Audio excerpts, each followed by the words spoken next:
Hello students. So in this video, we are going to understand a very special kind of contract which is known as guarantee, as well as we are going to differentiate guarantee with indemnity, right? So guarantee and indemnity is the most confused topic. See, the purpose of this video is to not spread knowledge as to what is guarantee and indemnity. It is to tell you that how do you figure out certain things when they are very closely related to each other. It happens a lot that in legal passages, they mention two concepts which are very similar to each other, but you don't understand what is going on. So that differentiation or that way of differentiation is very important whenever you read a passage which has two very similar concepts, right? Now, guarantee and indemnity both have three parties, right?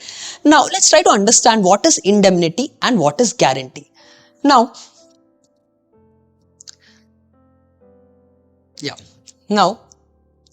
guarantee and indemnity both are process by which you secure someone or you assure someone, right? But how does this particular thing happens that both in the contract of guarantee as well as indemnity, you are assuring someone but in a different way? That is something that we are going to understand. So we start by party 1, party 2 and party 3.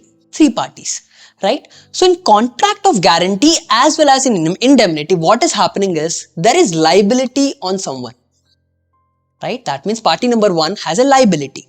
So whenever there is a liability on someone and someone else is stepping in and saying that I am his big brother, I won't allow him to be in problems, I will cover all his losses, then we say that this third person is assuring the first person. Correct, no? Now, whenever, say, the first person has taken money from the second person, say certain amount. Now, who has to repay it? Obviously, party number 1 has taken the money, so party number 1 has to repay it. But this liability on 1 that he has to repay, this will be shifted to 3, because what did 3 say in the beginning? Whatever there will be liability, whatsoever liability falls on 1, it will be transferred to me. So I will pay the money, right? This is the concept in both indemnity as well as guarantee. What is the difference? The difference is with regard to primary and secondary liability. Okay, let's understand two very commonly occurring things, as in two very commonly occurring incidents, right, which describes guarantee as well as indemnity. Now, think of the guarantor of a particular debt, right? If you know that Reliance company, the one which was held by Anil Ambani, right, it took certain loan from someone, right? Now, to this loan, although the loan is taken by whom? The Reliance company. One of the director of that company or one of the beneficiary of that company was Ambani, right? Anil Ambani. Now, Ambani stood as the guarantor. That means if Reliance failed to pay the money, right, then who will pay the money? Ambani will pay the money, right? This is the concept of guarantee or surety. The person here is called surety, right? Now, this person will be held liable for the acts of R only when R defaults. So, the person who has given the loan, he will first go to R, Reliance company. It will ask Reliance company to pay. When the Reliance company default or it says that no, I cannot pay, I don't have anything to pay, then who guaranteed that Reliance will pay? The surety, which was Ambani in this case. Now, Ambani will say that since R has failed, I will pay. This is known as secondary liability. If R pays, I will pay. Right? Now, let's understand indemnity with similar real life concept. Now, let's talk about insurance company, right? Now, I have an insurance with my phone.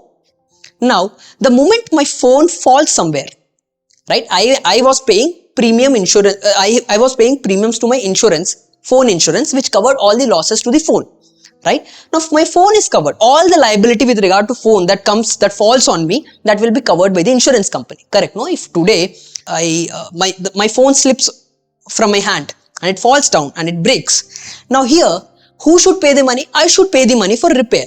But what did the insurance company say? Whenever there will be liability on me with regard to the phone, they will pay, right? But same concept, right? No, it's me and the shop which is repairing and the insurance company, right? Now, when the phone falls down and it gets damaged, I will go to the shop. Now, who has to pay the money? I have to pay the money. But who will pay the money instead? Since I have taken insurance, insurance company will pay the money, right? What's the difference then? Now, in guarantee, Ambani was asked to pay money when Reliance failed to pay it. But here, it's not my failure that has evoked indemnity as a contract.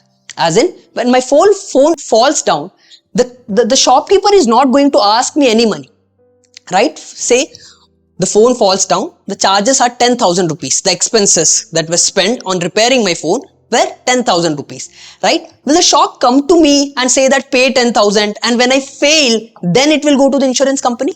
No, it will directly go to the insurance company. So this is known as primary liability, primary obligation, right? That means whenever irrespective of whether I fail or whether I can pay, whether I'm in capacity, I defaulted, nothing is a matter of concern here. The moment I have some liability, directly indemnifier, the person who was indemnifying me, right? He will have to discharge that liability. This is the difference between both of these two things, right? Now, with that thing, we come to end. I hope that this was a useful video to differentiate some of the closely relating concept within a passage. Okay. Yeah, with that we come to an end. Thank you so much.